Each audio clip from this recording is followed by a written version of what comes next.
When life gets real, the mic stays warm. Hosted by the dad with lots of charm. Insights are sharp and data's tight. Lance already and the joke's online.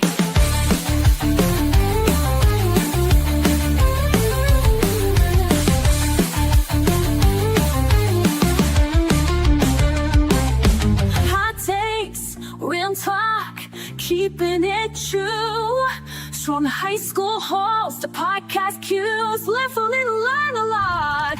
Turn it up, this show is hot. Grab your coffee and let's get into it. No filter, no fluff, just real talk. Let's do it. Ready or not, here we go. It's time for Muffman to start the show.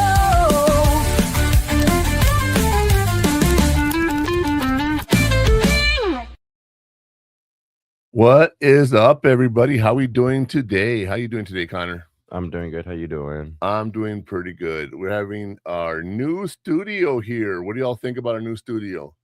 You find it interesting? Because I do. I really like the way this all looks. We're still working on it, still getting some bugs worked out, but I'll tell you what, it's definitely going to be happening here. Right, Connor? Yep. All right. So apparently the camera needs to be more towards me. We'll fix that on the break right now. Okay.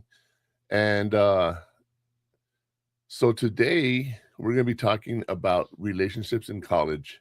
Now, Connor, what have I told you about relationships in college? I don't know. Don't do it. Why not? Because it's relationships and you need to focus on school.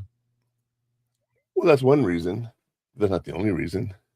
Well, I don't know the other reasons. You know the other reasons? No. I'll tell you what the other reasons are as we talk about this. You'll find out. So, are you ready to ignite the fuse, Connor, and start today's show? Yes, sir. Hold on. So let me scroll down to it.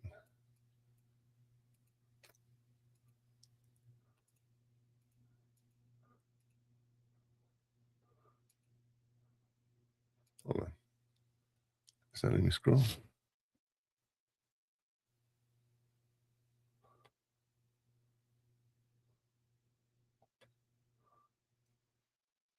Wow. Technical difficulties as always. I can't catch a break, can I, Connor?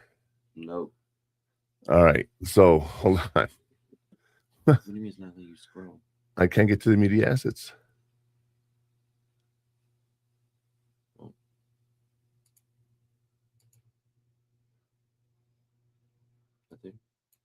See what I mean? What are you doing? Why are you holding it? Just scroll with the...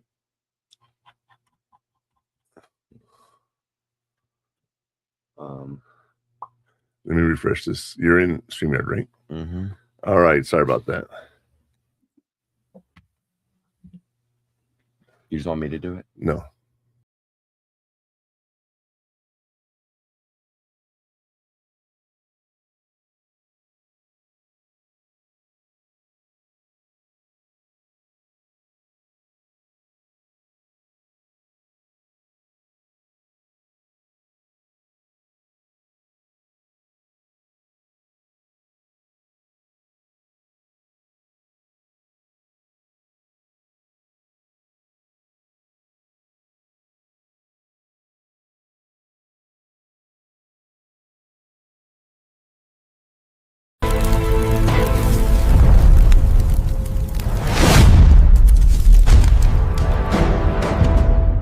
Ask the hard questions now. Today's question is related to our main.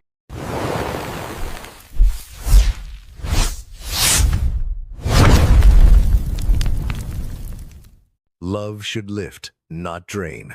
Welcome to Hot Takes with the Murph Man.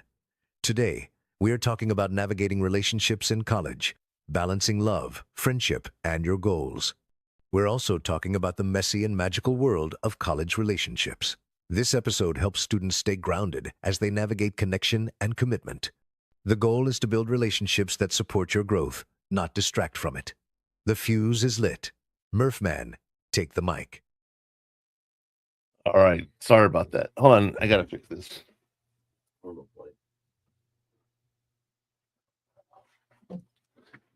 I don't know how it moved. I'm sorry about that. All right. We'll get this figured out soon, right? One more. Yeah.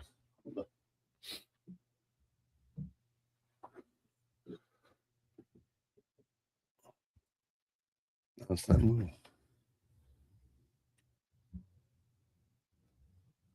You just took me out the picture. All right. Sorry. We bumped something and it moved something, and I don't know what happened.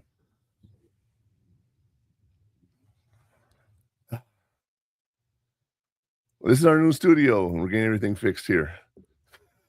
All right. Talking about college relationships today, you guys. What do you think?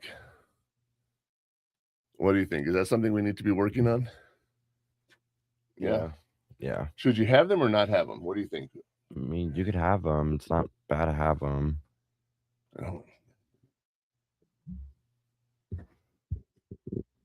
All right. There we go. All right. I think we're all set. What do you think, Connor? So yeah. Let's just get started with the burning question and get started from there. Here's today's burning question.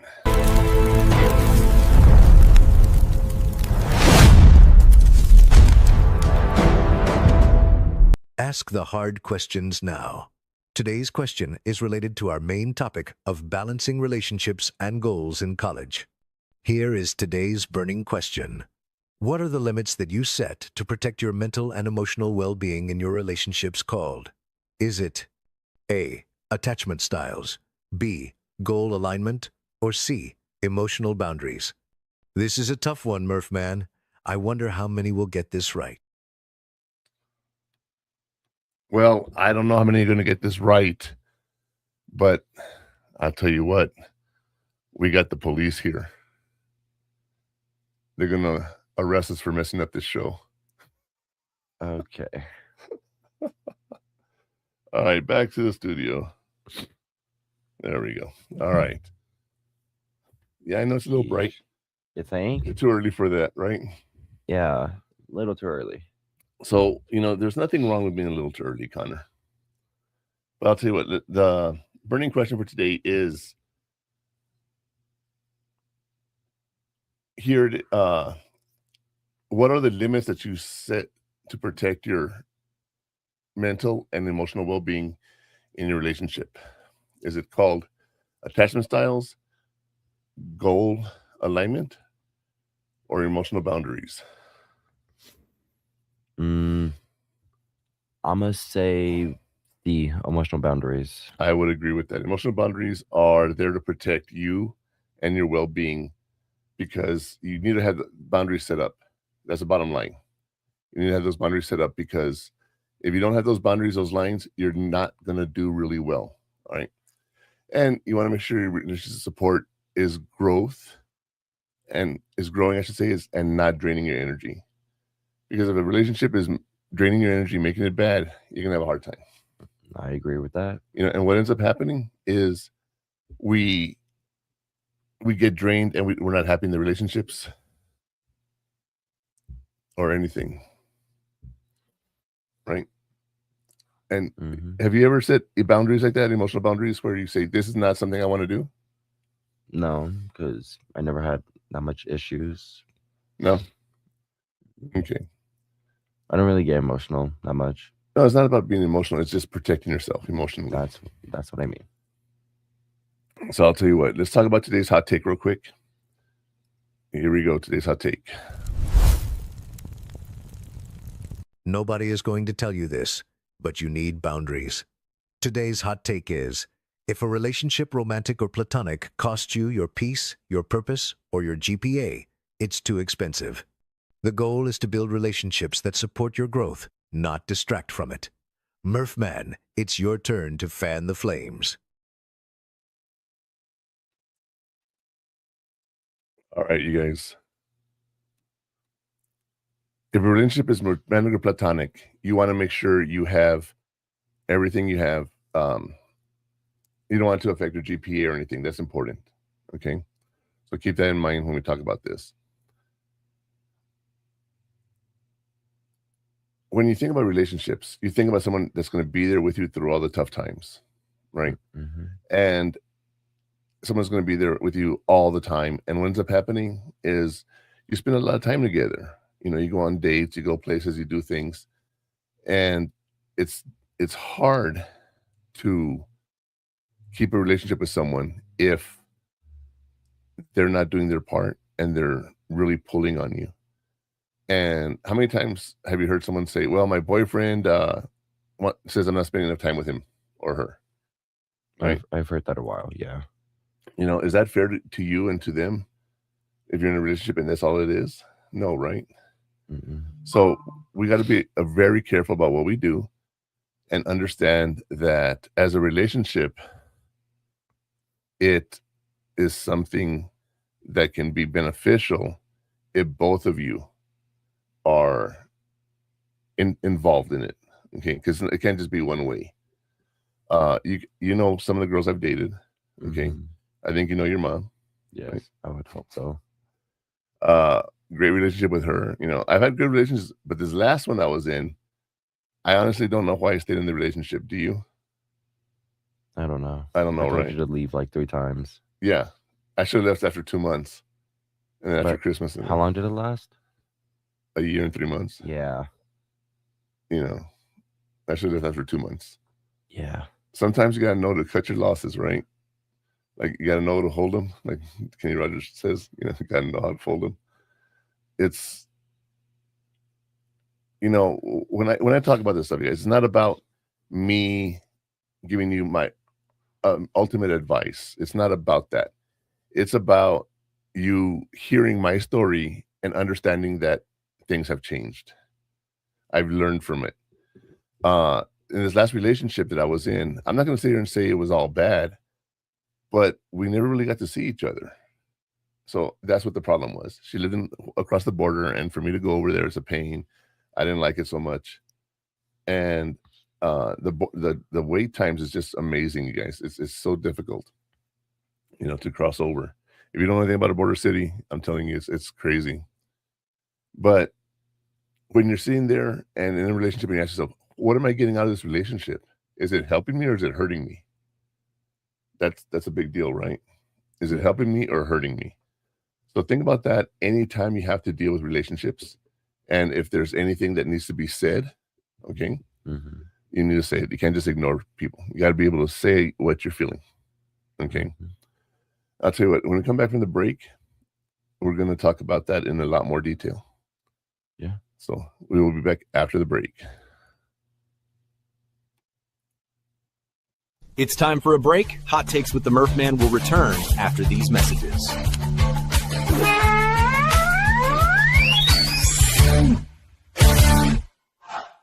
The station where our veterans' voices are heard. MBR Talk. Hey, thanks for tuning in. Welcome, Quack. Program are those of the speakers and do not necessarily reflect the views or positions of any entities they represent. The web at MB Radio. According to the VA's suicide data report, an average of 22 veterans die by suicide every single day. This figure is a sobering reality and a crisis that demands our immediate attention and compassion. We must recognize and address the fact that every 24 hours, 22 veterans are losing their lives to suicide. The war doesn't always end when our veterans come home. The invisible wounds they carry, wounds that are real and heavy, require continuous support. No veteran should have to carry this burden alone. Many veterans experience stress and disconnection as they navigate life after service. But there is hope, there is help, and you are not alone in this fight. There's a vibrant community ready to support you, offering friendship, understanding, and shared experiences. You served your country, now let us serve you. Don't fight the toughest battle in silence. Your mission now is to reach out. Dial 988, then press 1. Text them at 838255. The Veterans Crisis Line is available 24/7. Every day, we save lives. Your life is invaluable, and your service is honored. Let's work together to make 22-0 again. No veteran should face their struggles alone. Together, we can ensure every veteran finds the support and hope they deserve. He gets help, but he still feels off. Sees an ad on the TV about a dog batting said, "This is a man's best friend." Whoa, so he goes one day and he picks it up. Never thought a dog could bring so much love and put a smile on his face. But he's finally found a saving grace. He needs help, but he don't know the path to take or the way to go to be free. Put his mind at ease. We will help, 'cause we can't stand to see a soldier go to God by their own hands. We will do everything we can to make 22-0 again.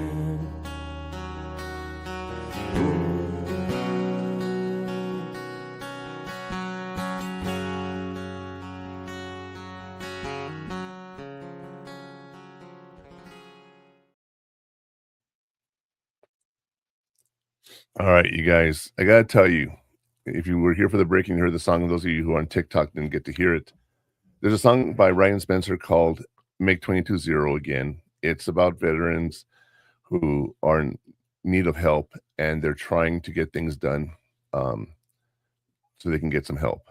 Okay, and what's really important about that is call 988, press 1, and you can get help. That's the bottom line, right?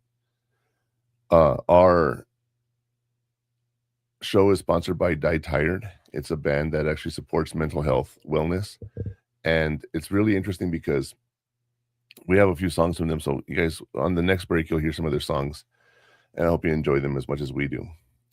But I say it's time to lay down the coals. What about you, Connor? Sounds great. Let's find out what are the terms we need to talk about during our today's episode. 3 things you must know first about boundaries. Before we dig in, let's clarify some of the key terms we'll be using today while laying down the coals. Emotional boundaries. These are the limits you set to protect your mental and emotional well-being. Attachment styles. These are patterns of how we relate to others based on past experiences, such as secure, anxious, or avoidant. Understanding yours can be a game changer. Goal alignment. This is making sure your relationships support, rather than sabotage, your academic and personal goals. Now that the coals are laid, Murph Man, let's discuss the foundation.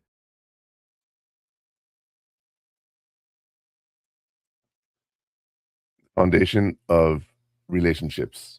All right. You have the emotional boundaries, which we've talked about, are the limits you set to protect yourself and your well-being. You have attachment styles, the patterns of how we relate to others based on our past experiences. Okay. Such as, are we secure? Are we anxious in the relationship? Are we avoidant? Okay. Understanding those 3 kind of things we're going to talk about in more detail is going to help you with relationships. And also having the goals that you need, aligning with your partner are also very important rather than them sabotaging you. I'll give you an example of that.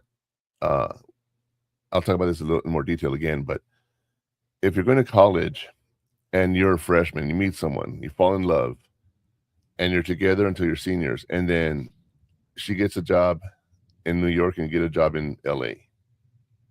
Do you just break up and say it's over? Or do one of you make the decision to say, oh, maybe I don't take the job in LA. I'll move with you to New York and find a job there. Is that fair to you? No. Okay. It's not that it's wrong. I want to make that very clear. It's not wrong to do that. But you need to do it for the right reasons. That's the most important part, for the right reasons. If you have it, a conversation, and you talk about it, you can say, what part of the country do you want to move to? And then both of you look for a job there. As opposed to, I'm applying all over to see where I can get my first job. Right? So by doing that, you'll definitely make better decisions there. I promise you that. Okay? Now, what I think is also interesting is when we talk about these terms, we talk about the, what's it called? The relationship styles. or attachment styles, I should say. When you have that, you realize there's so much going on in relationships. You don't really think about it. Okay.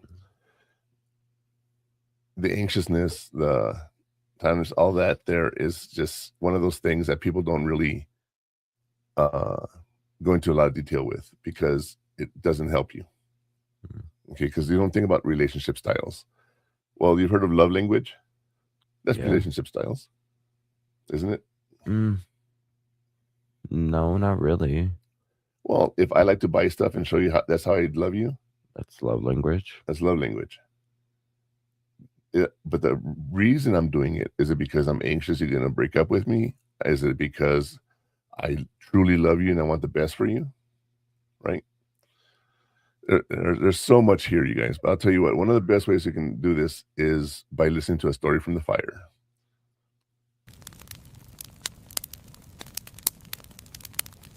If you've ever struggled with this, listen up. Avery starts dating someone during their first semester at college. It's exciting at first, but soon they're skipping study sessions to hang out and feeling constantly drained. After a tough but necessary conversation, they agree to set boundaries around study time versus social time. The relationship actually improves, and so do Avery's grades. That was a story from the fire. Murph Man, are you feeling the heat? I am feeling it, because I'll tell you what, a relationship for me is so important that it's hard to be alone. You're young, you never had a partner that you had to do things with, right? But they disappear one day, and then what ends up happening? Right? You're by yourself, like I am. And when I date, I'm not looking to get married or anything. I'm looking to have fun, have someone to hang around with, but not so serious, right? Yeah. So when you think about Avery, all right, yeah, you start dating someone that's exciting at first, then you start skipping study sessions to go hang out with that person, or you're hanging out at the union and they're like, don't go to class, stay here, I want to talk, whatever. Has that happened? No. No? Okay. Not to me. No, but I'm saying, like, you've never been with friends at the union and been like, oh, I'm going to stick around a little longer. I can be a little late to class. Yes. You have? Yeah. And what do your teachers say when you get there late? They just let you walk in? They don't care? Yeah. Most of them just let me walk in. All right. Well, if that's happening consistently, repeatedly, you need to sit there and talk to your friend and set those rules, those boundaries, because you never know what you're going to need. Right? As the relationships improve, so will your scores, so will everything else that you're involved in. Because what ends up happening is you're able to express your emotions and come to an agreement. And I think that's very important when you have relationships, But I want to talk about this story and about our attachment styles here. Okay. Mm-hmm. You have avoidant. Avoidant is the first one that we talk about, and it values independence and minimizes intimacy. It's off of John Bowlby's, Bowlby. That's how you say it, right? Bowlby, Bowlby, Bowlby, or Bowlby. Bowli. Like bowling, but Bowlby. Yeah. John Bowlby's attachment theory puts out this need for connections is biological drive, not a weakness. So if you feel that you have to be with someone, don't let that be a bad thing. It's okay to want to be with somebody. Okay. It's okay to want to be with somebody. And then practical application, it helps readers identify their own style and their partners, offering strategies to navigate relationships and dynamics. So if you read the book from John Boyle, The Attachment Theory, it really talks about all this stuff. And it talks about empowering change. Back in the 2000s, there was a term called empower people, right? Give them power, take the power for yourself. Don't let people control you, blah, blah, blah. That's all great, but it's just those buzzwords, because that's what like the hooks on social media. Everyone listens to certain hooks, right? Mm-hmm. So it's not the best that can happen, right? Yeah. But it is something that you definitely need to think about, because when you're sitting here and you're planning your relationship and your life and everything, ask yourself, is this an equal relationship? And if it's not, what happens? Do you need to stay in it or get out? That's, I don't know. I want to be in a relationship, but I would say I would have to get out. It's a tough one, right? Yeah. You know, I had this one girl I was dating, and for those of you who've watched the show, I've had a lot of setbacks in my life, and one in particular really affected me to where I went down to rock bottom, right? We lost everything and we had to start all over. And I was struggling, really, really struggling. And I had this girlfriend, she was very supportive and very nice to me and everything. I got the new job and I was so excited. But over the holidays, which happened to like right now, we spent a lot of time together. And she tells me, I need more from you. I'm like, I just spent the whole vacation with you. And I said, if that's not enough, that's all you can get. That's all I can give right now. And she didn't like it. You know, and I said, okay, peace out.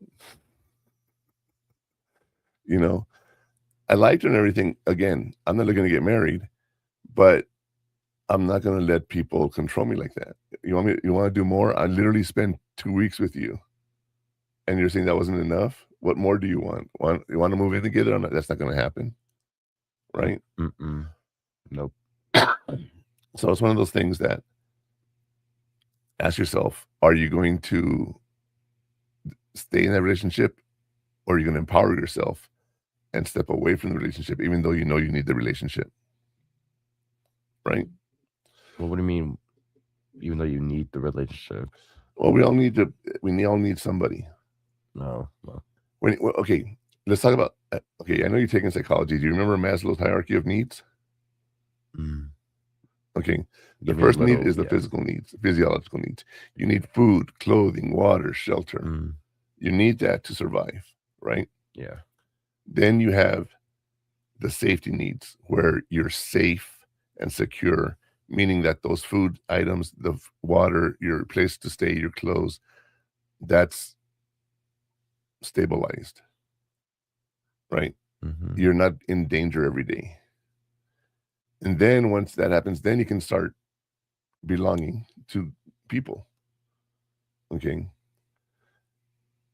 You start having friends, family, girlfriends, everything. And then after all that, you have what they call the esteem needs, where you look back on your life and you ask yourself, have I done everything I want? Is this where my life should be? You look back and you tell yourself, yeah, usually this is where I should be. With the setbacks I've had, I am where I need to be. And right now I'm doing great. Okay. Then you have self-actualization, where you don't have any more needs or anything. And then self-transcendence, where you go above that and it's just altruistic and you can actually start giving back to everybody and everything. But I want you to think about how this all started. Like, think of a caveman back in the day. All right. I love your reaction. Like, what does that have to do with anything? Yeah, I'm like, oh, okay. All right, let's pretend you're a caveman living in the cave. Yeah. What's happening to you? You don't have a refrigerator to hold food, right? No. You got to go kill your food to eat. You don't kill something. And you're starving. Yeah. Okay. I'm probably going to have a copyright strike for that one. Real quick, time out. Do you remember we were talking about grad school last week and how I got in with the C and I failed the test and everything? Yeah. That got a copyright strike and I even appealed it. For what? I don't know. But I appealed it. What was the reason he gave you? Like the low I violated the community guidelines. And it was so stupid. I don't know what the guidelines are. But, so if you're the caveman, you have to go outside, hunt your food, gather it, then come back, eat it, right? Are you going to have food tomorrow? Or in that afternoon? Or that night? No, right? So those physiological needs have to be met first. And then where are you staying? Are you staying out in the open where animals can get you, or are you staying in a cave where you can sort of protect yourself? Right. So that's the safety and security needs. Now you're by yourself, you're that caveman, and you want to make friends with other cavemen. And then you form that community, right? And then in that community, you start dating someone, and you build a family, and the community gets bigger and bigger and bigger. And then one day you're the caveman that has their kids, their spouse, the whole tribe is hunting together. You look back on your life and you're like, this is what life is about. Okay. Now let's talk about someone who's homeless. What are their physiological needs? They need food, water, clothing, shelter. Do they have it? No. No, right? So you see them begging for money. Yeah. Sometimes, I'm not going to get into the politics of it, but sometimes they have what's it called? An income from like disability or something. It's just not enough. Okay, they're not completely helpless, but some are, and they're very destitute. And when they are able to get some money, all right, they go get something to eat. Right? Where do they stay? We have right here on Geronimo under the freeway. There's a guy who camps there in the overpass. He literally sets up his tent there, and that's where he's staying. Bless you. Excuse me. And it's sad to see that, But the thing is, there's not so much. There's not enough help for that to be able to take care of all the homeless in El Paso, and that's very unfortunate, So when you do this, right, and you think about safety and security needs, how many times have you seen homeless populations? They're all grouped together, right? You see tents in a bunch of locations. Barely, but not as much here. Not as much here because we actually have a pretty good homeless foundation program here. Yeah. So, but when you like find places in communities, you'll see tents in certain areas of town. They have that community going. Okay.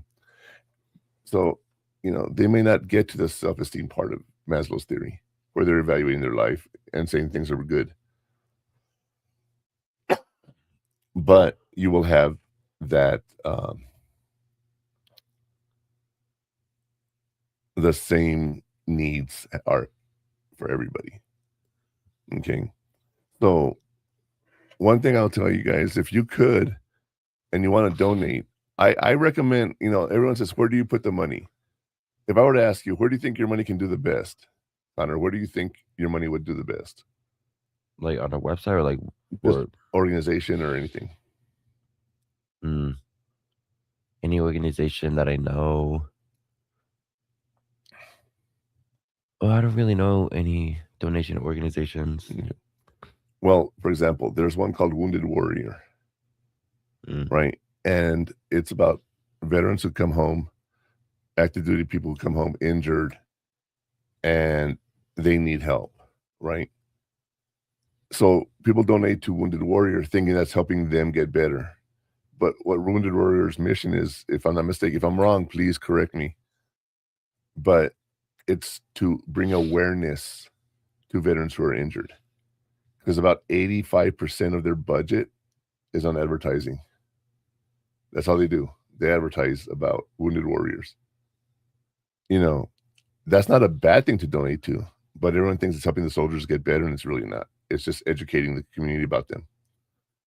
Now, one of the things that I noticed during COVID, I told you guys I was in a bad situation. We'd go to the food bank, and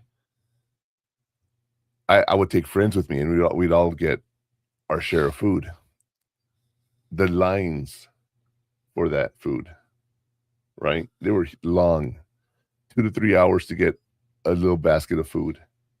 Hey, that basket of food was heavy though. Right. It was packed. It was packed. But imagine if we donate money to the food banks, like Fighting Hunger in El Paso. If they could get a budget going and have more food to give, that'd be amazing. one of the things I've always said, if I become right now, I don't know if they already won the lottery. Can you check that real quick? They won the Powerball. It's 1.2 million or billion, I should say, right? Let's just say you get about 600 billion, 600 million with an M. What would you do with that money? You know, invest it or whatever, but would you do anything to give money back to the community? You wouldn't? No. Saving it for myself. I'm joking. If I could give money, I would like to give UTEP $100 million, for example, so they can give scholarships to every student. And that, that'll sustain them for years. You know what I mean? That would be nice. There's colleges that have done that. No one's won it so far. Right. So what is it right now? 1.2? 1.5. 1.5 billion. The next drawing is for tonight. Or yeah. today. I just don't know what time.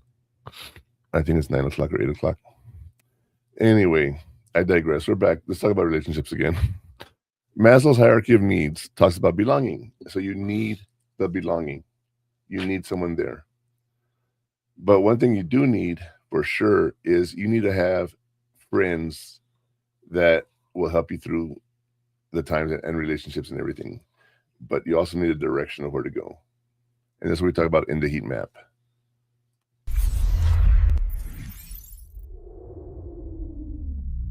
This is the fastest way to balance your time. Here is the heat map for this. Be honest about your priorities from the beginning and communicate them. Schedule relationship time and me time in your calendar to maintain your balance. Don't be afraid to reevaluate friendships or relationships that feel consistently one-sided or draining. The map is drawn. Back to Murphman for the direction.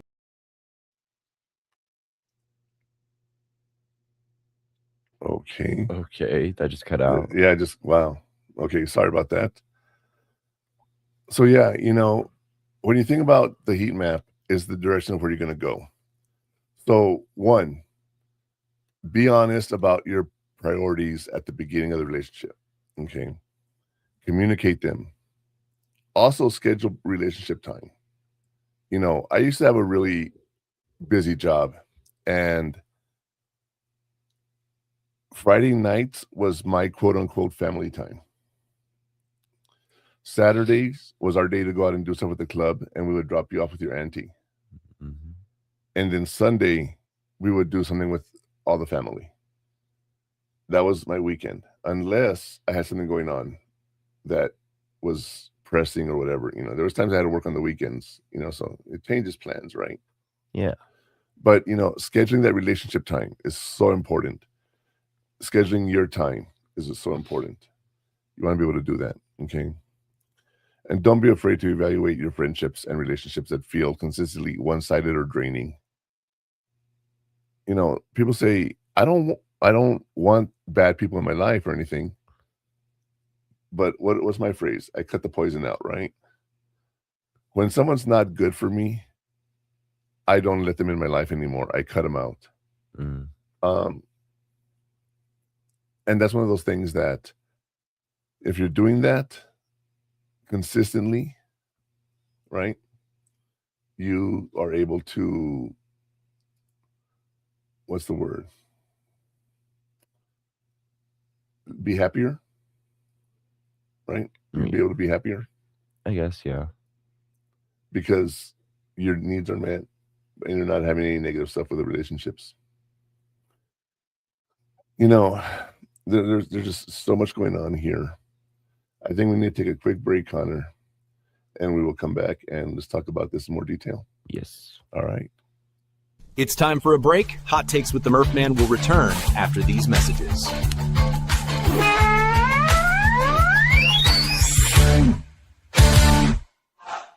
The station where our veterans' voices are heard. MBR Talk. Hey, thanks for tuning in. Welcome, Quack. Program are those of the speakers and do not necessarily reflect the views or positions of any entities they represent. The web at MB Radio.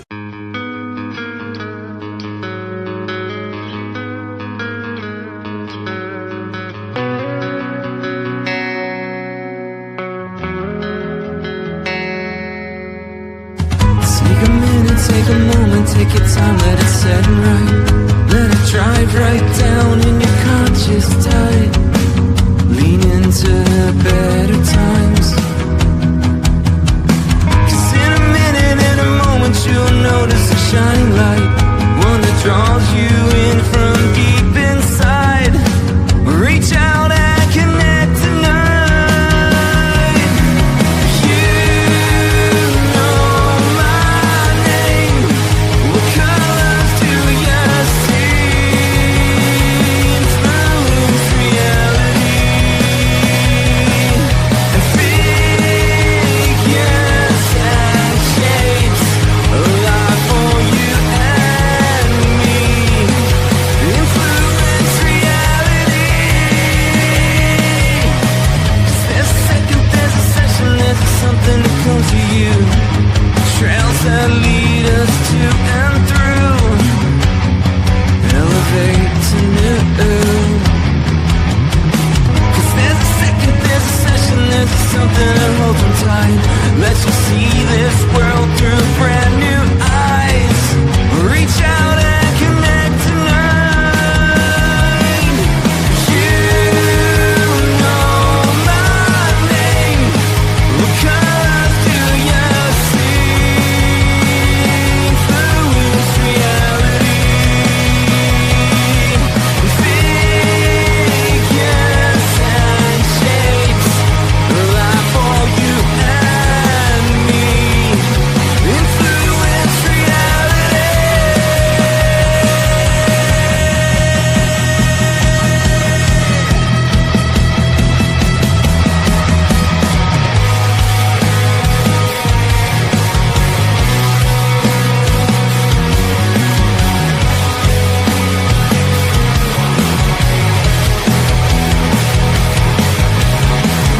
Why won't you wake up?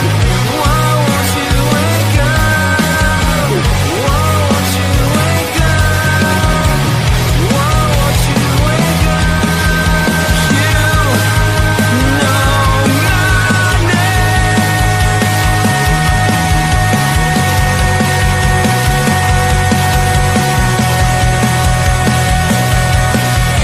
Figures and shapes, alive for you and me. Influence reality. Why won't you wake up? Why won't you wake up? Why won't you wake up? Why won't you wake up? Why won't you wake up? Why won't you wake up? Why won't you wake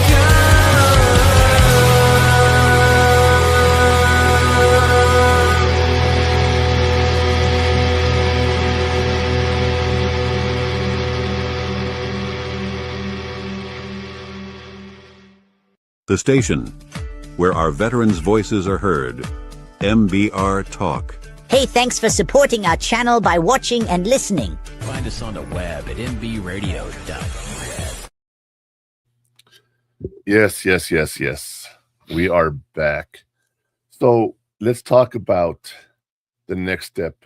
We have the heat map that gives us directions on where we're going. But we have this segment called Where You'll Get Burned, the pitfalls that you might experience. And here they are. The biggest mistake people make doing this is not setting boundaries. A few pitfalls to avoid. Don't lose yourself in a relationship. You must maintain your own goals, hobbies, and friendships.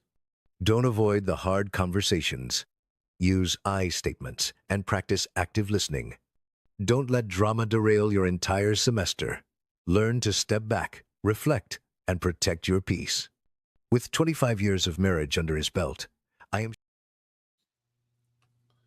Again, it cuts it off.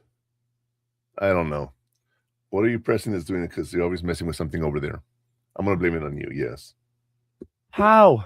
I'm not even in StreamYard. I got kicked out. Anyway.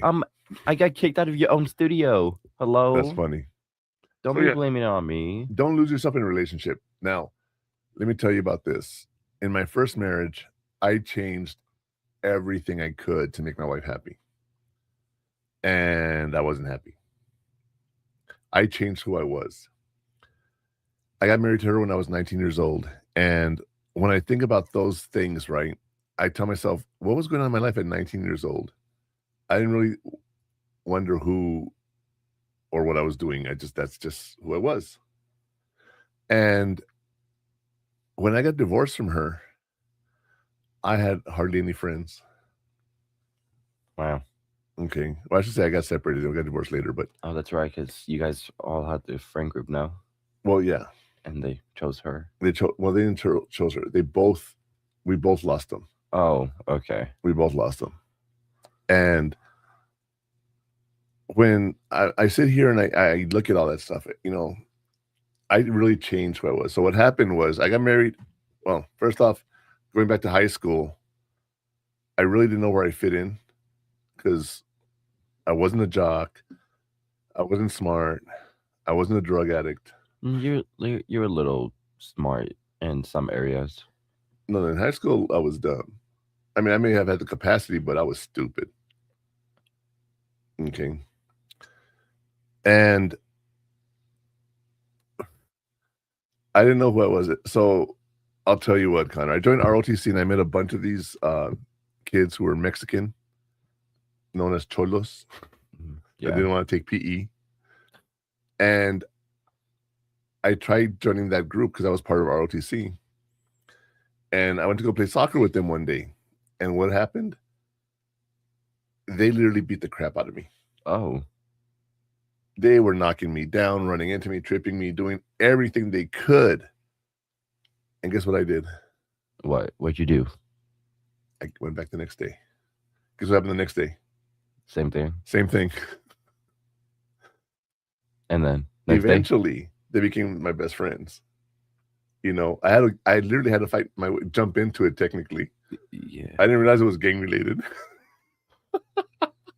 I never joined the gang, right? But anyway, why am I saying that? Well, I never really knew who I was. Then I got married and moved away. And before I know it, what's happening? I get a divorce. So now I'm by myself again after so many years, which we were married 11 years when we got separated. And I went through a midlife crisis at 32. Yeesh. What do I mean by that? Well, I mean, I actually went and I had to find who I was. One of the things that I did was sorry. I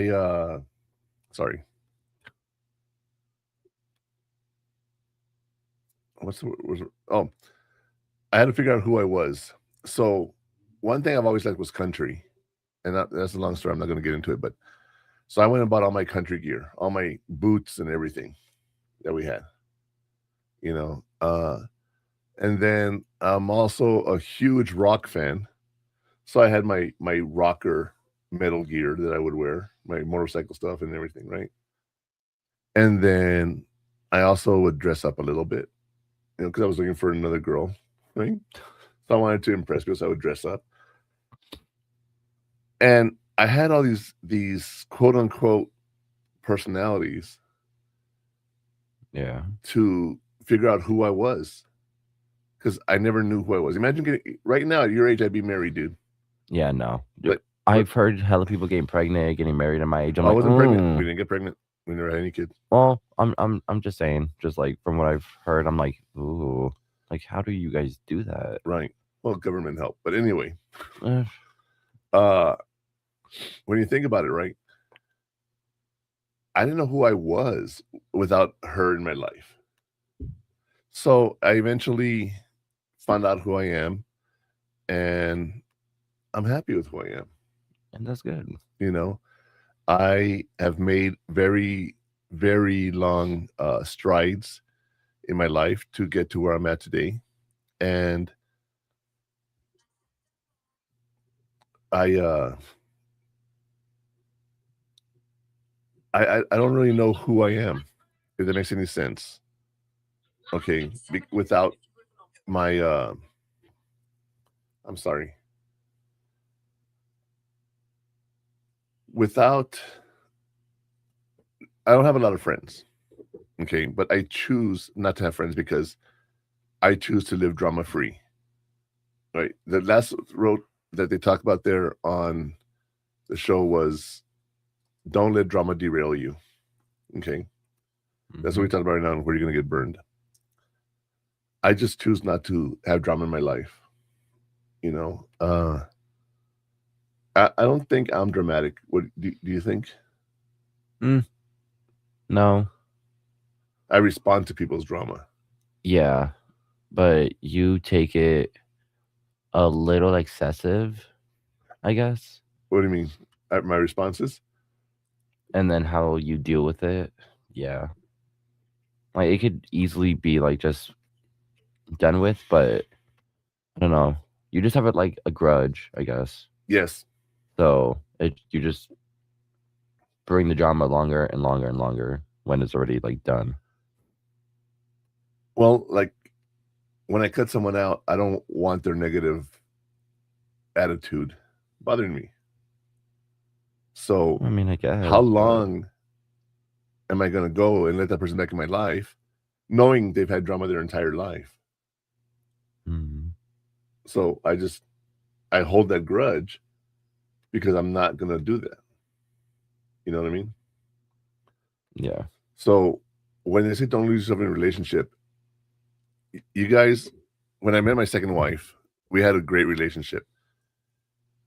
If I want to go with my friends or she wanted to go with her friends, it was never an issue. It was like, hey, do we have anything planned tonight? No. All right. I want to go out with whatever. Okay. Go have fun, whatever, right? Yeah. But she had her own identity and I had my own identity. Then came the day she went out and got pregnant. And I don't mean she went out. I mean, just, we got pregnant. Oh, you made it seem like she got like by someone else. I was like, oh. No. And this guy came along and our identity became, Sean and Mari became mom and dad. And then she passed away and it became all dad. And that's why I started this podcast, because Connor graduates high school and I'm like, what am I going to do now? I don't have to worry about him anymore. I want to have fun. So I started this podcast, and trust me, you guys, it's going really well with everything that I'm involved with, right? I'm going to start doing, I've been talking about this for a long time, but I'm going to have a partner come on board with me, and we're going to do another section of the show that you can only find on stream915.com. And I'll tell you more about that once that happens, but yeah, it's going to be really cool. I'm emceeing events and everything, so a little mess ups here and there most of the time. What do you mean mess ups? At you being MC at the events. Oh, I'm not sitting there saying I'm perfect. I'm human. I'm just starting, dude. I know. I'm just like, I'm just what's something that you say I made a mistake on? At the Coliseum, at the museum. What was it? Not museum. Kaleidoscope Art Market? Yeah. When you unplugged. Oh, God. Yeah. When you unplugged the mariachi's music, thinking they were done. Let me tell you, they were finishing up, and I walked behind them to go back to where my desk was. You were filming them from behind. No. I was done filming. You said. When I was filming them, but when I was done, I went to go sit down. Oh. And I ended up pulling the power cord out. Yeah. And I thought, that was a fast ending. No clue. I had stepped on the yeah. But that's not me making a mistake as an MC. It's just me being this idiot. Yeah, it's just you being you. And yeah. So and what did he say after to you? The mariachi or the guy I work with? The guy you work with. He was like, dude, like, what are you trying to do? And I'm like, I don't know. I honestly do not know. I felt so bad and everything. And I've made some mistakes, but I'm learning. And that's the thing. My interview skills, like there's this guy Fernie. The guy I'm talking about is Fernie Pina. He's a director here in El Paso. He's a community college student, and he is making movies and everything. And he wants to do stuff with me because he likes talking. I like talking. And we're going to talk about different things going on in El Paso. It's going to be a little different than the format I have with Connor here. But if I can do everything I want to do, it's going to be a lot of fun. It's going to be so much fun. I'm going to tell you that right now. But the point being is I don't have a lot of friends, and I'm making friends, but I still don't do drama. When you go out and make friends, you got to make sure you're picking the right friends. Well, how do you do that? How do you pick your friends, Connor? And you said this before. You said, I find people who like things like me. Yeah. If I text them and have an actual conversation with them, then that's my friends right there. Like if I could actually hold a conversation and I find some humor in it, then yeah, that's my, And what about if you met friends who started going to the club. Have you met anyone at the club that wasn't part of your friend group? Yeah, actually. Yeah, and how has that gone? I mean, good. Good in what way? Well, we talked. I got its Instagram, but I mean, we don't really text because it was just like at the club thing. Right. But if I see him there, I'm like, hey, how you been like this past semester? But it's most likely just my friend group on like in and out the club. Yeah. And that's the thing. You make friends everywhere you go. Different things, different activities. Like last night, you were at a friend's house and he was having a concert with a bunch of garage bands. Well, I lied. It was a DJ instead. Oh, it was a DJ? Yeah. So he was just playing like different types of music of what we wanted. There wasn't that much people there.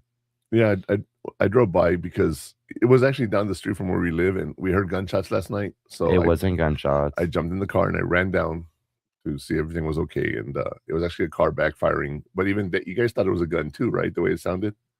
Well, I mean, no, I knew that was. It's because it was just like pop. I'm like, I don't think that was a gunshot. It didn't sound like one. Well, someone who's been shot at. Okay, well, yeah, I know what a gunshot sounds like. I guess, okay. But it was mostly just you like hear a bullet fly by your head. That's not funny, but that's not funny. You're gonna get copyright or like restricted again. I hope you know that. I hope you know that. Zoom. You hear this little it's really weird hearing a bullet fly by your head. I'll tell you that right now.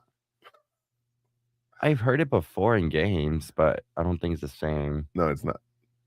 It's accurate, but it's not the same. Because you're like, whoa. I mean, yeah. In the Army, we had this thing where we had to do target shooting. Oh God. And we're below the ground, so we're not in danger at all. But we have to get these paper targets. We pull them down and we stick on where they hit, and we push the target back up so they can see. But literally, it's like above that sign, bullets are flying over our head. Oh God. And we're not in danger because we're protected here. Yeah. But you hear them flying by, and it's real. Once you hear a bullet fly by your head, you know exactly what it is. Yeah. But anyway, so you guys watch those things. You want to make sure you don't lose yourself. You have your own identity. Have those conversations, and don't let drama run your life because you don't need that, especially in college. Okay. But drama is fun. Not when it involves me. So I was gonna say someone else's drama is always fun. Yes. Your own drama, not so much. Yes. Okay. I agree with that 100%. One thing I used to tell people is I love gossip. I love gossip. But do you know why? No. Why? Because it's power. You learn about other people. Right? And when you learn about other people, you know secrets. And if you get someone telling you a secret here and someone telling you a secret here and someone telling you a secret here, and you put the story together, you're like, whoa, I understand why that person's doing this or not or whatever. Yeah. But when something happens to you, you're like, oh, I know how she or he did it with this person, so I'm not going to let that happen to me. Mm. But the difference between receiving gossip and giving gossip is a big difference. Because I love to hear it, but I don't like to talk about people. Although I do talk about us and stuff, but if it's something that's private that doesn't concern the person I'm talking to, I don't care. I'm not going to tell them.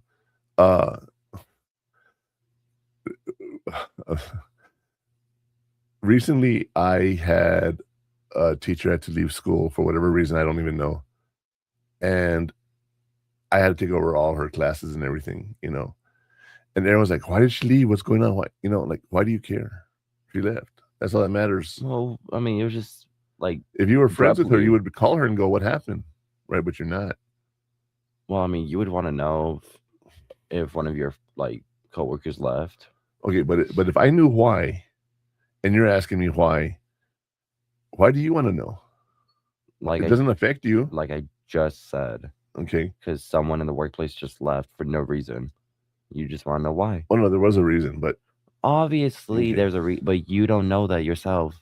And that's why you want to know. If someone gets fired, well, she didn't get fired. If someone gets fired, then obviously you want to know what the reason was. That's gossip. It's not gossip if it's true.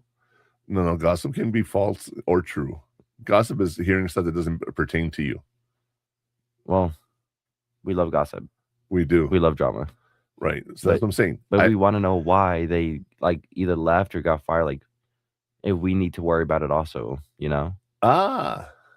Okay, so if something's going on, is it affecting you? Yeah. So could you ask something like, with what she or he was doing, would that affect me? And I can say, oh, no, I had nothing to do with you. Okay, that's all I need to know. But I still want to know why they left. It makes sense. You like that cheese, man, huh, Connor? Yes. Anybody. You could ask anybody. I tell you, I love gossip too. But I'm not going to tell you anything about someone else. But it's nice gossip. Okay. When you have two friends, right, and you know secrets about them, and you're like, don't tell this person this or don't tell this person that. I'm gonna tell. You're gonna tell one person. Why? Because I'm gonna tell this one person everything that happens that I hear, or okay, but if you hear secrets of two different people, I'm gonna say both, because she might know something that I don't know from someone else. Go on. Involving those two people. So you would be like, oh, like connecting the dots, kind of. You know what I mean? I do. So it's like, if I hear something from these two, I'm gonna tell her, and then she might have heard something from the same two people, but it might have been something different. So we're connecting the dots and making it into one long thing. I see that, but let me tell you. I'm gonna tell you a funny story. Mm-hmm. Your mom being a girl has female friends. Me being a guy has male friends, right? And at one point, a girl calls her and says, my boyfriend was cheating on me. And my wife turns to me and goes, do you know anything about that? I'm like, no, I don't. And then we went out and we were talking about it. And then we went with the club that weekend, and some girls were all upset. And we're like, what's going on? She goes, I just found out my boyfriend was cheating on me. And I was like, what? And I'm like, you had a boyfriend cheat on you? So did she. So did she. So did she. Guess what? They were all dating the same guy, and they didn't know. Oh, God. So we go out, because my wife and I were the people used to come talk to. They all came to us individually because they wanted to talk about this, right? Yeah. And then they would leave, and your mom would tell me the story. Like, hey, did you know this guy was cheating on blah, blah, blah? I'm like, yeah, I knew.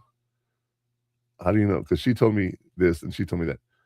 And, we share things among each other, yes. But we never give away the secrets that, people don't know. That's one of those things. You got to learn to keep those secrets. For some people. But we're talking about how you're going to get burned, and we're talking about drama, identify yourself and all that good stuff. But I think it's time we talk about those heat shields to protect us from getting burned. What do you think, Connor? Yes. Here are our heat shields.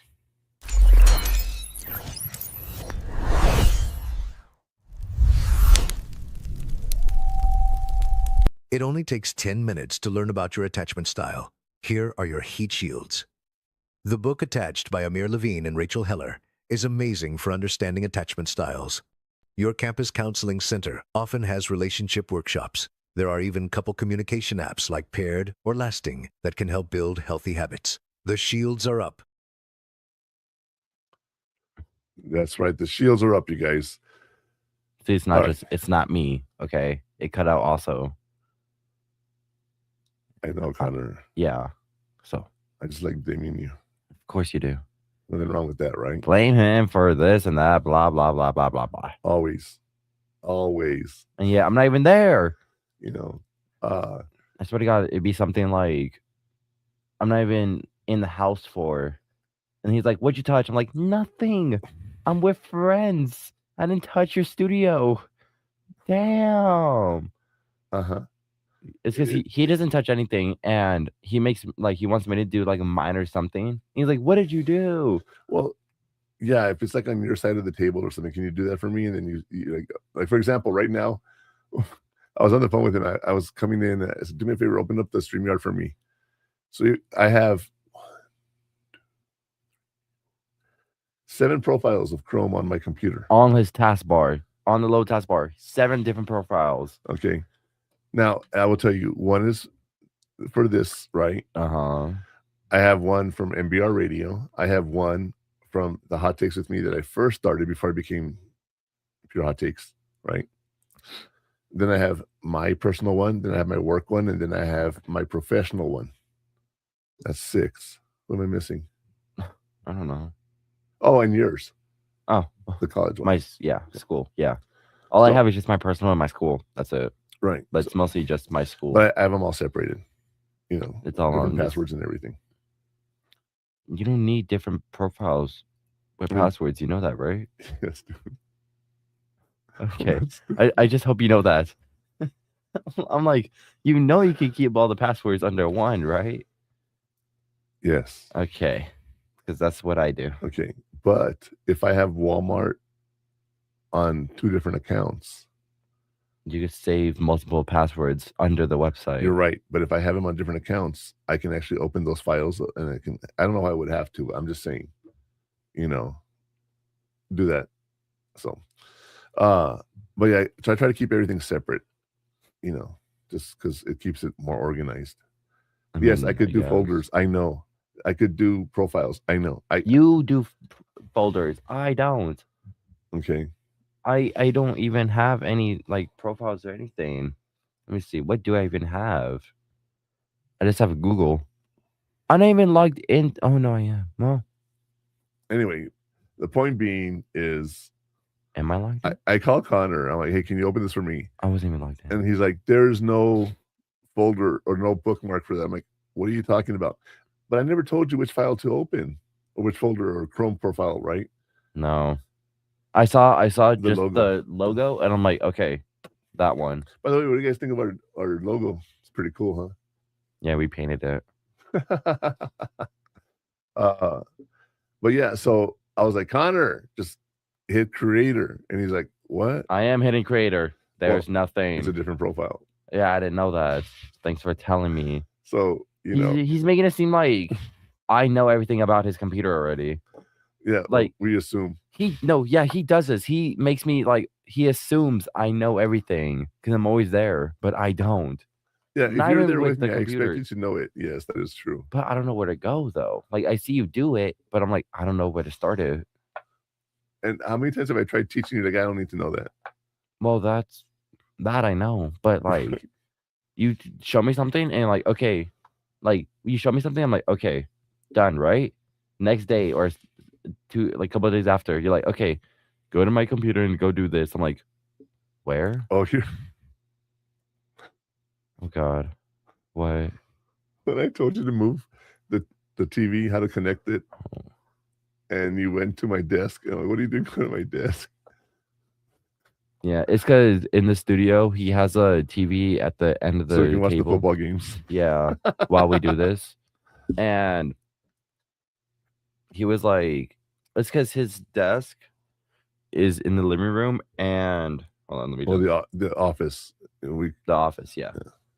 But the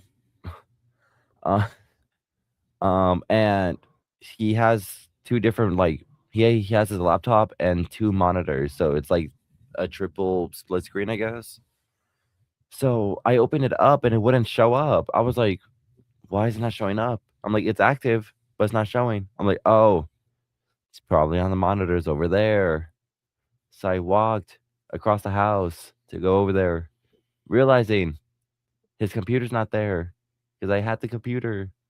You were literally looking at my computer when I asked you to do that. Yeah. I'm like, oh, wait. Where's my computer hooked up to, Connor? That's why I was so confused. I was like, oh, okay. Never mind. Not just you, but we all do it. We all do something stupid every now and then. Okay?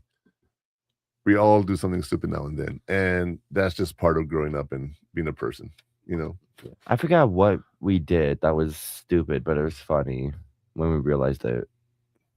There's so much, dude. There was so much. There's like, okay.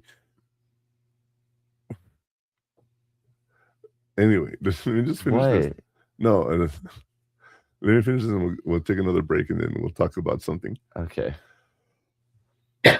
So again, you know, Amir Levine and Rachel Heller both have these amazing books, as well as John Boyle's Attachment Theories. Your campus counseling center. I talk about that so much. And I'm going to ask you to do me a favor next semester. Go to the campus counseling center and tell me what they offer. I keep talking about them, and I might be for UTEP specifically. You know, I know what they offer at community college, but do that for me, okay? Okay. And even couple communication apps like Paired or Lasting that can help build healthy habits. It's really interesting to see how different people react to different situations, you guys. Mm-hmm. Okay. Now, one thing we're going to do, we're going to talk about the afterburn. Let's talk about those questions you still have. Okay. In our segment called the afterburn.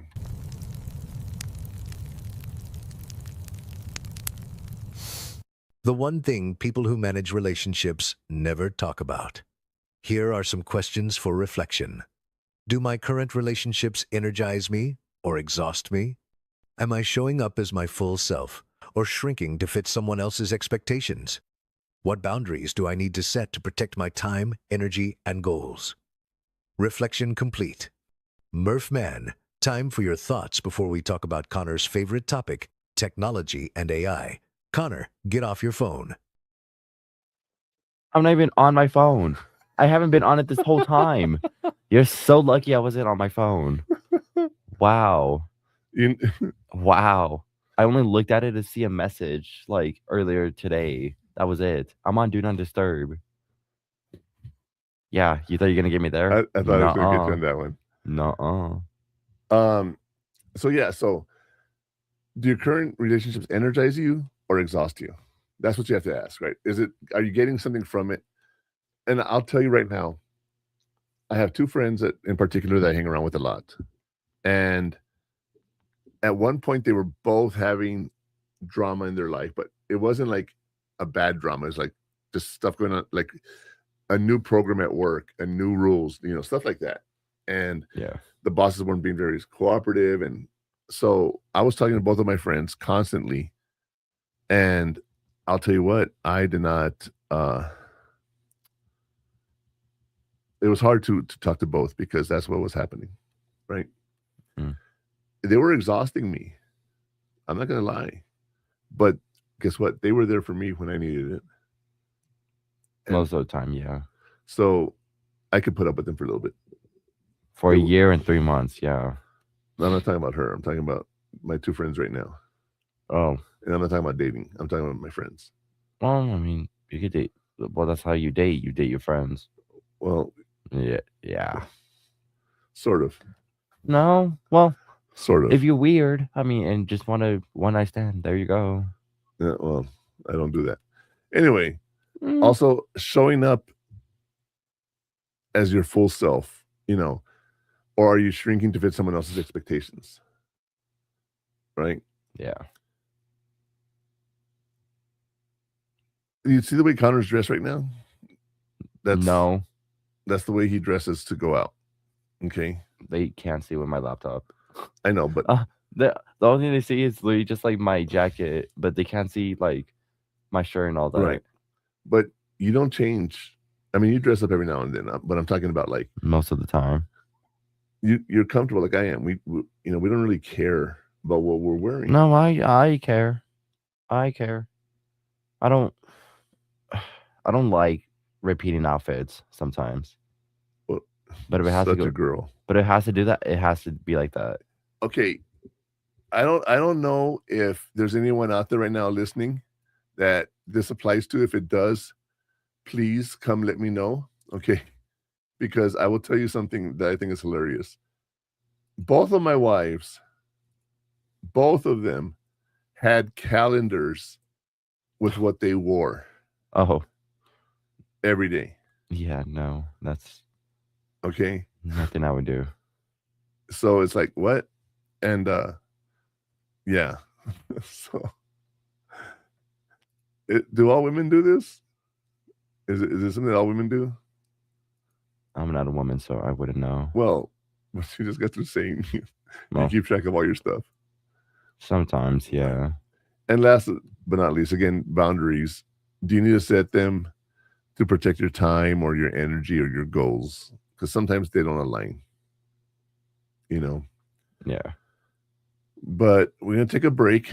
And when we come back, we're going to talk about the digital inferno. We'll be right back.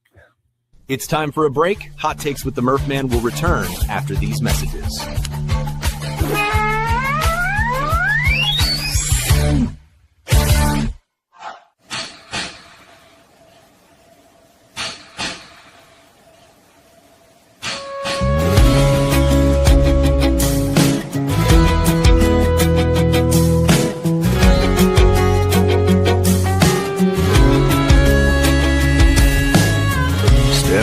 There's a hotel window, many floors above.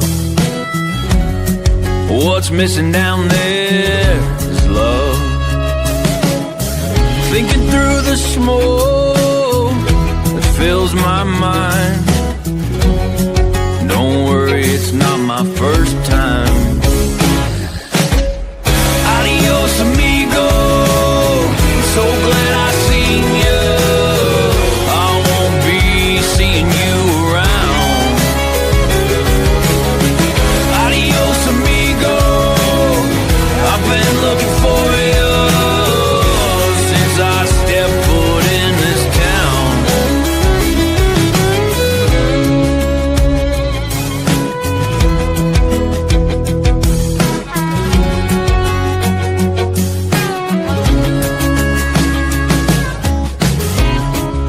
It's all inside, heaven and hell.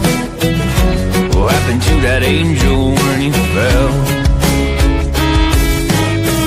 Give it just one try, tell me you don't like it.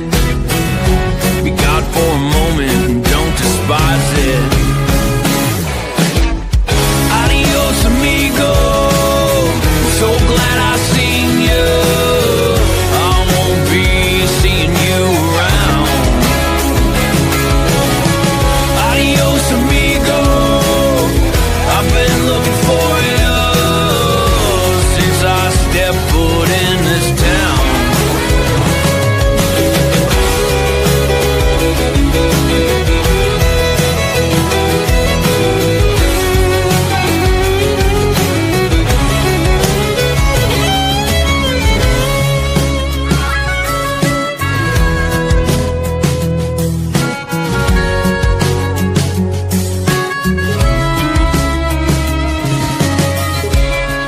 Step outside and breathe. Play a little in the street. Hope it's not me they're sending. Move on from over there. Give make the kids a little scared. Oh, these fences, they need mending. Adios, amigo. So glad I've seen you. I won't be seeing you around. Adios, amigo. I've been looking for you since I stepped foot in this town. Adios, amigo. So glad I've seen you. I won't be seeing you around. Adios, amigo. I've been looking for you since I stepped foot in this town.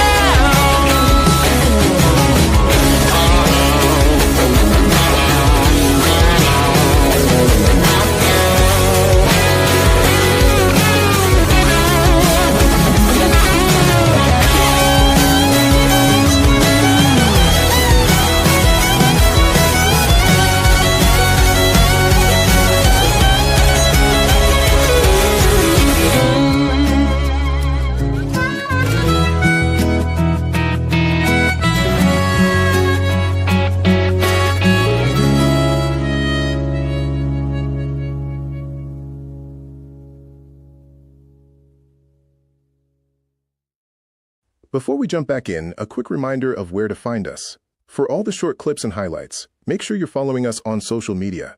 You can find all the show details on our website, purehottakes.com. And for full show replays and exclusive premium content you won't hear anywhere else, be sure to subscribe at stream915.com. That's right, you guys. Stream915.com is where you can find all of our behind the scenes and premium content that you cannot find anywhere else. You might find a clip or two on social media somewhere, but not our whole episode. So if you like what you're hearing, make sure you check out stream915.com for all the latest episodes. Or check out Pure Hot Takes at all the social medias so that you can listen to us live on YouTube and Twitch and TikTok. And Instagram coming soon. Maybe. Well, yeah, we're going to do... Why not do an Instagram also? Are we? Yeah, we are. Why don't you want to do Instagram? Because I don't want to do all the active like medias, like social medias and all that. I'd rather just do one or two and then just post everything else. You're not posting anything. I am. Yeah, I know, but still. Still what? I don't know. I'd rather just do what we're doing now. I'd rather just post on Instagram because no one goes to lives on Instagram. I'm saying that right now. And what do you think? Okay.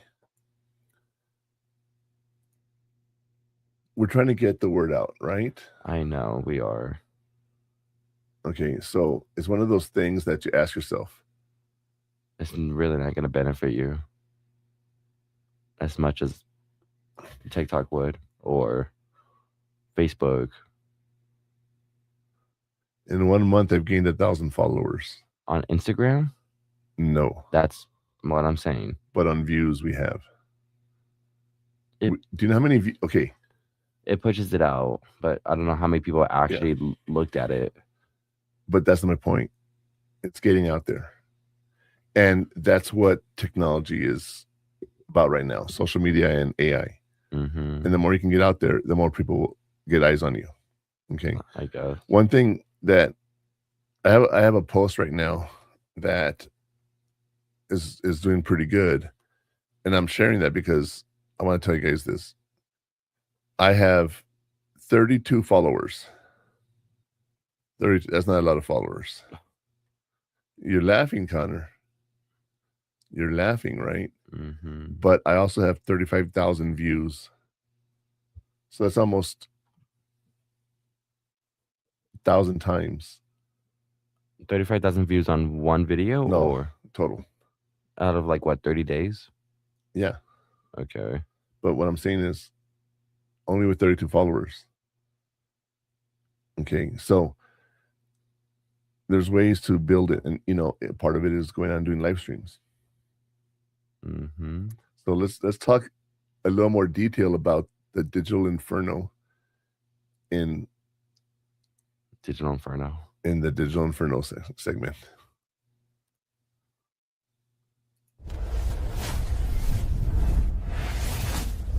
I cut my drama time in half by setting firm boundaries. Use digital tools strategically to support your relationship goals. Scheduling apps like Google Calendar can make your study time and relation. Okay, that was a little too fast. Oh. What? It cut out. It did. Again. All right, so... Anyways. No, not anyways. It annoys me. What is happening? We are just having some major technology glitches right now, and I don't know why. I don't know why. Any idea, Connor? Don't ask me. Maybe you put it into the website, like what we're using right now, and you cut it by mistake. You know what I mean? I know what I did wrong. Okay, then why asking me? No, but like, for example, I want to show the slide, and it doesn't show it on here. Oh, well, I'm kicked out of the studio. So no, but I'm saying, but like, it literally is blank. But if I go to the actual slide, like, see, it's blank. But if I go to the actual slideshow, it's not. So I don't know what the technology is going on here. But anyway, I do apologize about that. We're talking about how technology is so good right now. Yes, we are. So in today's Digital Inferno, you guys, I'll read it to you again. Use your digital tools strategically to support your relationship goals. Scheduling apps like Google Calendar can make your time and relationship time non-negotiable by blocking them off and sharing them with your friends or partners. And furthermore, couples communicating apps like Paired or Lasting offer a short guided exercise to help you build healthy habits and address issues before they become crisis. So, like I said, we have to schedule personal time and relationship time, right? Mm-hmm. Why is that important? Well, self-esteem. Self-esteem? Why self-esteem? To make sure you don't overload, like overstimulate, and you could, I don't know, be better at it, I guess. I don't know how to word it. Well, right now is the holiday break, the winter break, Christmas break, whatever you refer to it by. Mm-hmm. I'm off until the 5th of January. You're off until like the 16th of January. The 20th. Do you think it's important to schedule your time? What do you mean? Do you think it's important to schedule your time? Like with what, though? We're talking about relationships. Right. So what does that have to do with us going back to school? You're on a vacation for a whole month. Okay. Your friends are on vacation for a whole month. Your cousins are in town. There's family visiting. Okay. Do you think it's important to schedule your time? With your relationship? Yeah. I mean, yeah, I guess, yeah. Okay. Because your friends are inviting you out today, and you said, I can't go because I'm going to be watching football. Yeah. Right? I mean, I could go, but like not till like later or after. Right. Or if the games suck. Right. But just like this Miami-Texas game sucks. 0-0. Yes. 2 blocked field goals. Yada, yada, yada. That's exciting. How many turnovers? I don't even know. But keep talking. Okay. Well, you need to schedule your time, because when the relatives are here, you really need to be aware of stuff. It's back and forth. What do you mean? They're doing punt. Okay. Oh, you're not talking about your cousins. No. Sorry, I just looked at it right now. I'm like, yeah, no. Texas A&M only did 1 4th down. They've all only done punts. Well, I'll tell you what. God. Thursday football with Seattle and LA was an amazing game. And last night, Alabama and Oklahoma started off. Like I said, I walked away in the second quarter. I came back in the third, and the ending was amazing. Well, I told you to go back.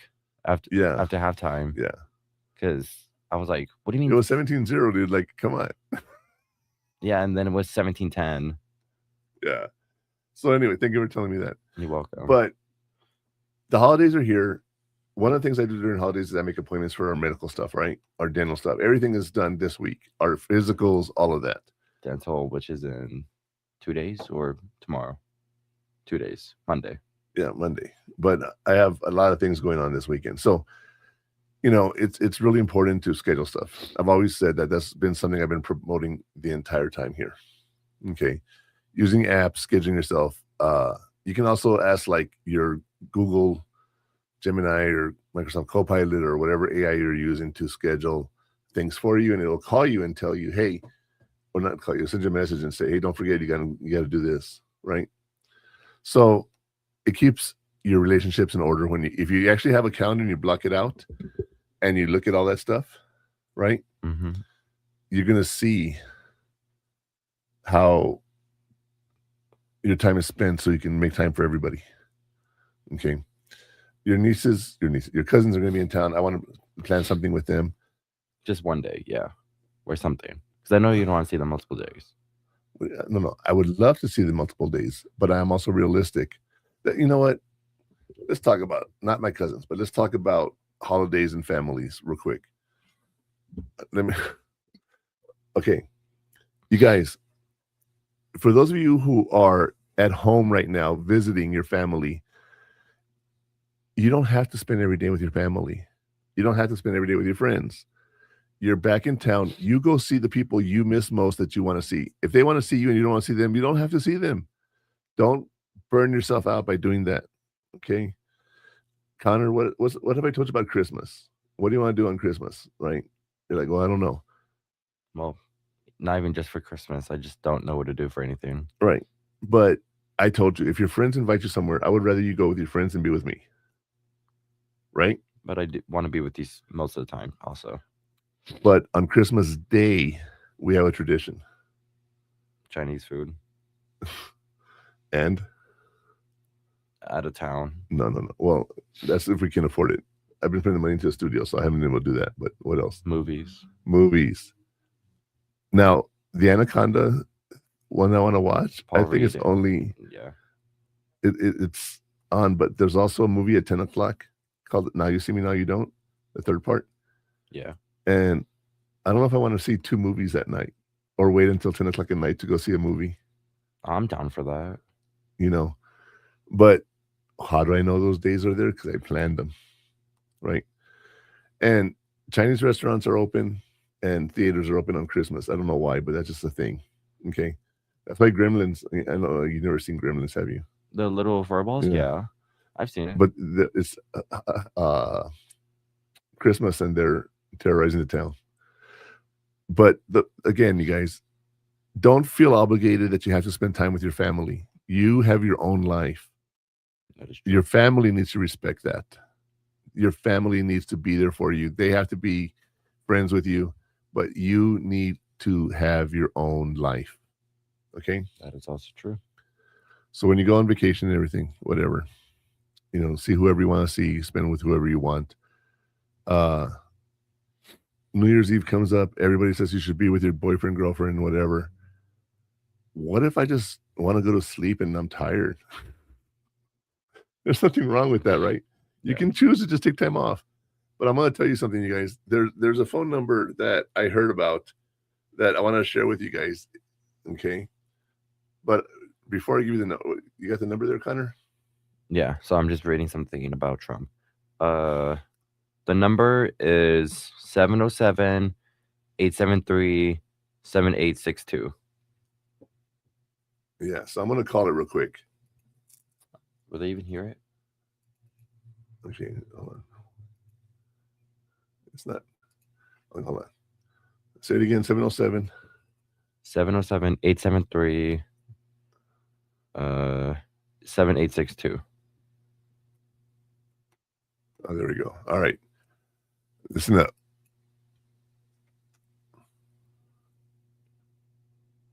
Listen up where?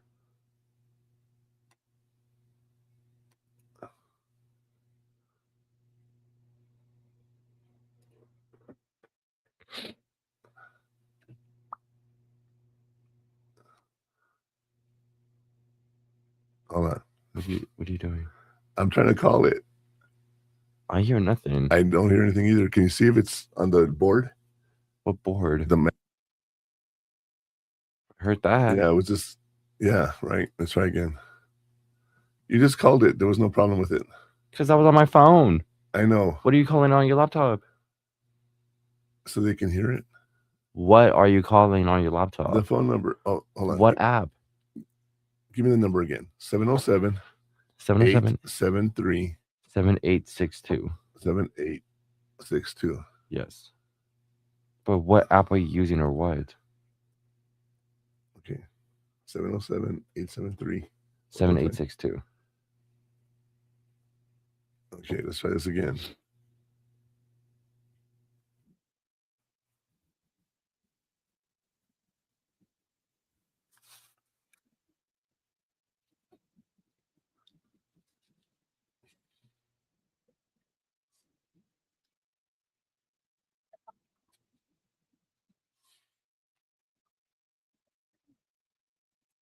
Let's press 1. I was muted this whole time.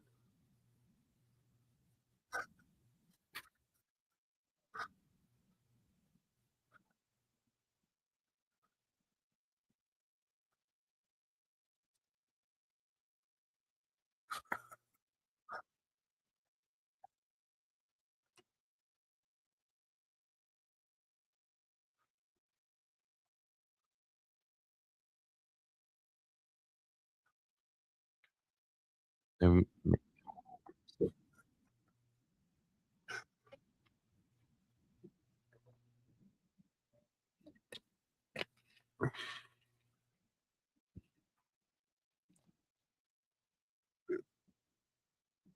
I'm trying to see how to get out of that. Hold on, let's see. what are you doing? I'm trying to get out of this. Just hang up. Well, I don't want to have to call it each time. I was trying to show them all. Okay, hold on. Let me call it again.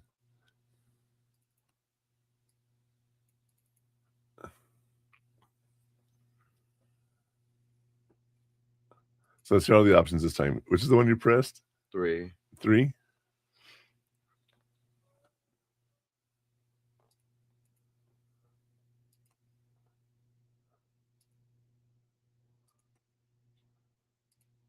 Okay, let's try this one more time. Oh my God. By the way, if you do want to call into the show, it's 915-201-0887. You're welcome to call in.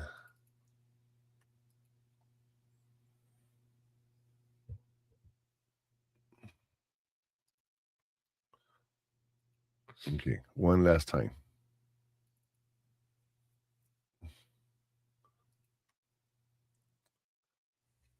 Okay.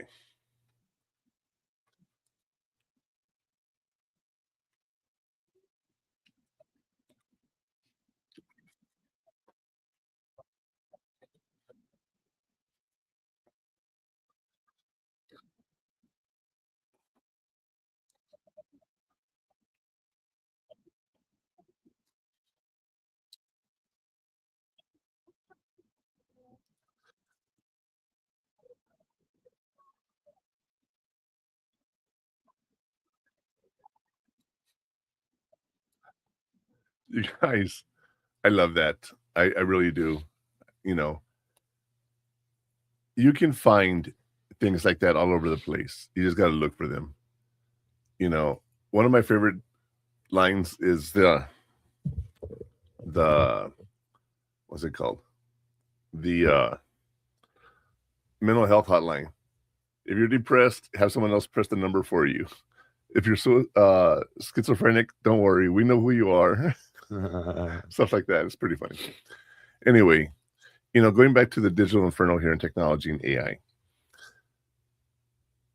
you can use it to schedule in many different ways. Okay. You can use it to look for events. You can use it to see what's out there.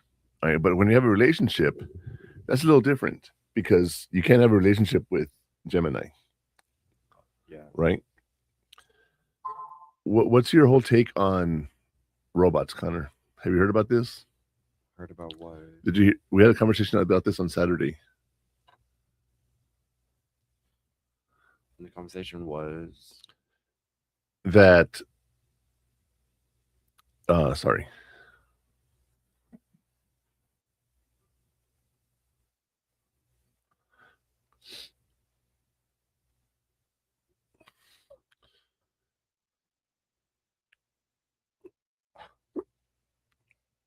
When robots are taking over the world, I saw TikTok this morning of robots dancing.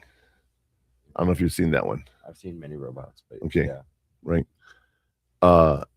They're getting AI. I told you I've had conversations with Gemini when I was learning how to do things for the podcast. So imagine an AI robot as a therapist. Yeah. Do you see that happening? Yeah. Okay. Isn't that just weird? It really is weird. Yeah. Okay. But what would the AI robot be doing? Just it'd be giving you advice on your life, right? So is that such a bad thing? Well, yeah, because I mean, it doesn't have any feelings or anything. So how would it give you advice on relationships or work or just yourself if it's never had its own experiences, right? Yeah. You know, that's one thing that we had to learn as counselors. Like when I'm giving parenting advice, I'm not a parent. Or like when I was 19 years old counseling a 30-year-old, and they're like, what are you going to tell me that I don't know already?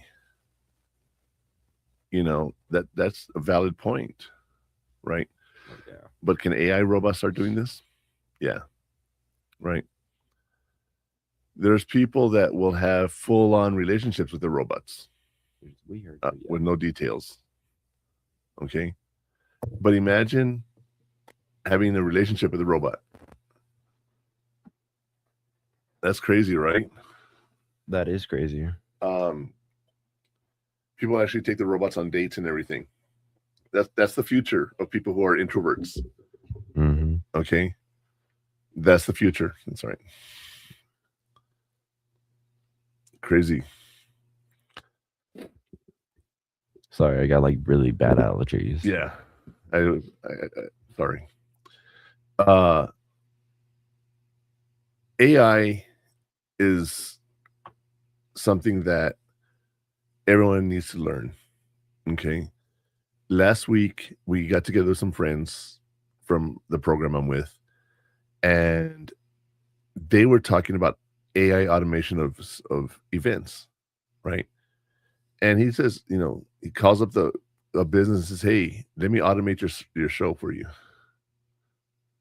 Right. Mm-hmm. And they say, okay, we'd be happy to. How much does it cost? Oh, I don't know, $5,000. What? He goes, I could replace your secretary. How much do you pay her a year? You know, and that's not really what he's doing. He's taking away all those mundane tasks that are boring for everybody. When you have someone call in, I'd like to make an appointment. Okay. What day of the week? What time? Here's one available. Right. That's what secretary does sometimes. Oh, that's what they should do. But yeah. Imagine if you could get an AI robot to do that or an AI bot to do that for you. That secretary can now go do other tasks, filing, billing, making calls, whatever the case may be. I mean, I guess, you know, but I don't want to fully put my trust into an AI to make appointments. You see how bad it could get. Like you could think of the bad outcomes. Oh yeah. Like it could double book an appointment, or you could cancel someone else's, or give some prescription to the wrong person. Yes, it's not 100%. Yes. Yeah, it's not even 50%. It's But here's the thing, okay?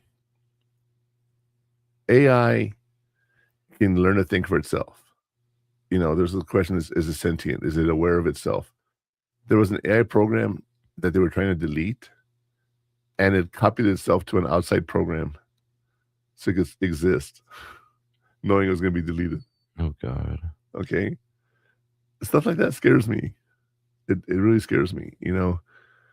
But AI in production, I think, is still necessary. It's still something that can be used.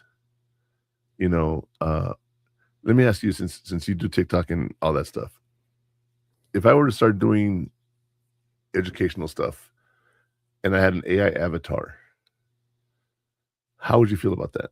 I don't mean as a person involved. I'm talking about just you come across an AI avatar On like what? On a subject, like whatever it is. I'm going to teach you about something. And is it AI? An AI avatar of you. I don't know if it's going to be of me, but if it is there a difference if it's me or someone else? Like, for example, I have a segment coming up called Parents as Coach. Right? You're going to coach your kids. What if I actually had a coach avatar giving that message? If I'm going to do a financial aspect, budgeting, stuff like that, I get a businessman in a suit to talk. I mean, it fits it, but it'd still be the same thing. Right. But what's your feeling when you come across something like that? What do you do? Do you listen or do you ignore it? Well, me personally, I ignore it if it's AI. You know this. But, I mean, I guess I would listen to it. But do you understand that if I actually were to use an AI avatar, I could literally sit here, write an entire script, right? And it would read it. Oh, yeah. And then I could cut it into parts and post it and I'm done. I mean, I guess. You know, that's... But it's still you, though. It's not AI giving me all the advice and all that. Well, no, but I'm saying, but if I had the AI deliver it. I guess, but... I'm curious. I don't know. I wouldn't listen to it. I wouldn't. I hate AI. I'd skip it. You know this. I've said it many times. I don't know why you're so against it. Many times. I don't know why you're so against it. You know, anyway, I'm thinking about doing that. If I can make it my avatar, that would be cool. I bought a couple of programs, so let's see if I can learn how to use them over the holiday break. In January, we'll start doing either me or my avatar will be out there talking. But I thought it'd be cool, like Parents as Coach, and have a coach talking. Coach Marty. Oh, God. Coach Marty giving relationship advice. Last time I heard, I haven't talked to him in a while. I got to call him. You know, Marty, if you're listening, call me. You know, okay, let's talk about AI in something that you enjoy and you love having it involved in something. Football games. The next gen stats. You see the guy running down the field and it tells you how fast he's running, what path he took, okay, where the ball is on the field. Uh-huh. That's technology. Yes. Right? Not AI. Mm-hmm. But what if I had an AI analyzing every player on the field at every second of the moment? And AI can come back and tell me as a reporter, hey, keep an eye on this because this is what's going to happen next, based on predictive statistics. I don't care what the next move, like next prediction would be. Okay, you've heard me talk about football games, right? Yes. When I'm talking to you, I come up with, hey, this is possible, right? It's possible, but I mean, and I give you all the scenarios. Scenarios, yes. Scenarios. Scenarios. Potato. Potato. Schedule. It's all the same thing. No, it's not. It is. No. Yeah. No. It is. But why would you care about the next play that they do? Because okay. Just let it happen. You do it too. You're watching the game. Like last night, we were watching the game. Alabama took a 10-point lead. It was a 2-score game, right? And they had to get just, so many points. And I hear the announcer go, okay, right now they are in field goal territory. They should just take the field goal. Why are they trying to get a touchdown? They're wasting time. Would you agree with me on that? I mean, yeah, but that's not predicting it. It's just... It is. It's not predicting. That's not predicting, Sean. if you're saying on this next down they need a down and do a field goal. Yeah, that's not a prediction. That's literally just like the best outcome, but it's not a prediction of what prediction is like. Oh, they're gonna do this, or like I'm thinking they're gonna do this. No, it's just saying what they should do in this like situation. Tony Romo does it.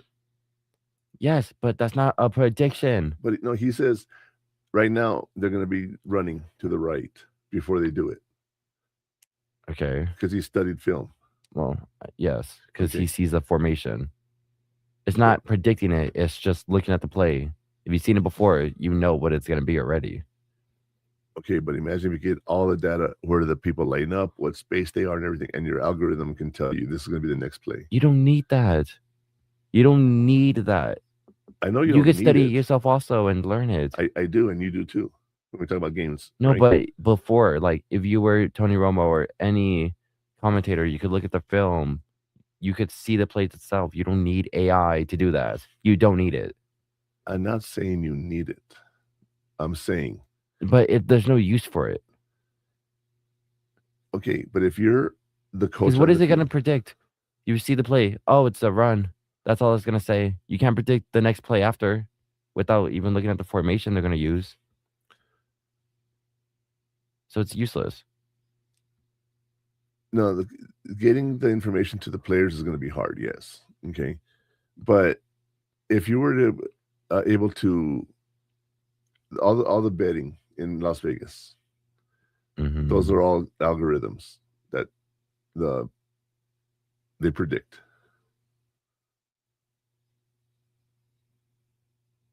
Do you realize that? Yes. That's what betting is algorithms. Right. Okay. But it's also live plays. So. I'll tell you what. I predict it's time for a break. Here's our last video with Die Tired.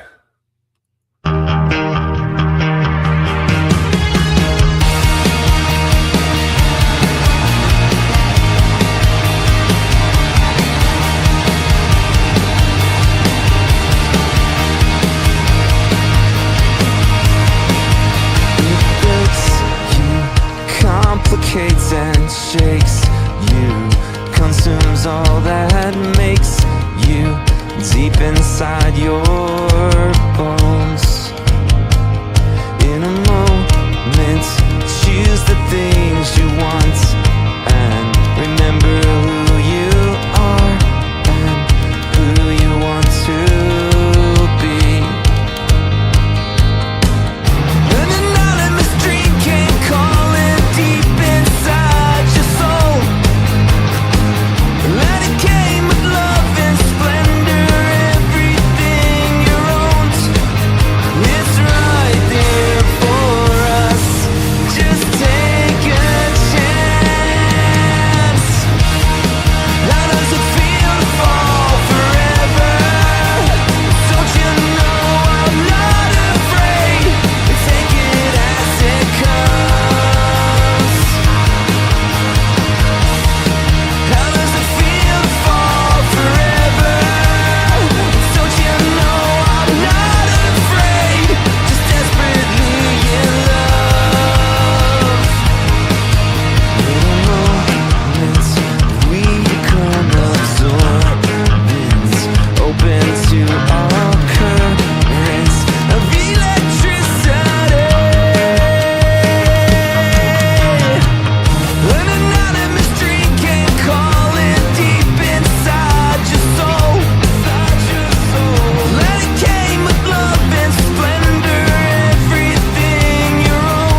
All right, you guys, we are back, and it's time for the final burn.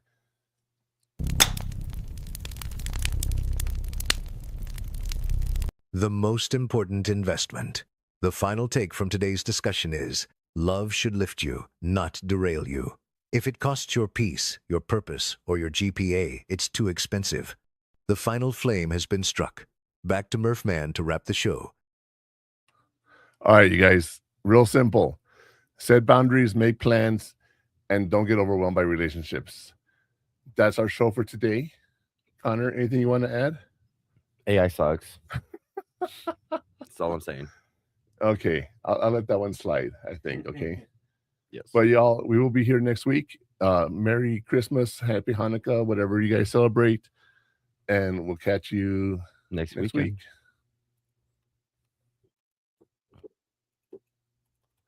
Okay, it's not letting me click. How you doing?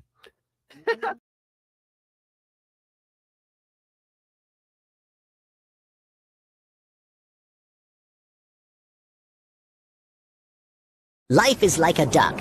Tough times don't last, but tough people do. Here at Military Broadcast Radio, we're teaming up with our friends at Die Tired, the veteran-friendly music band spreading strength, resilience, and mental health awareness one shirt at a time. And check this out. Their brand new shirts feature broadcast beaker right on the breast pocket.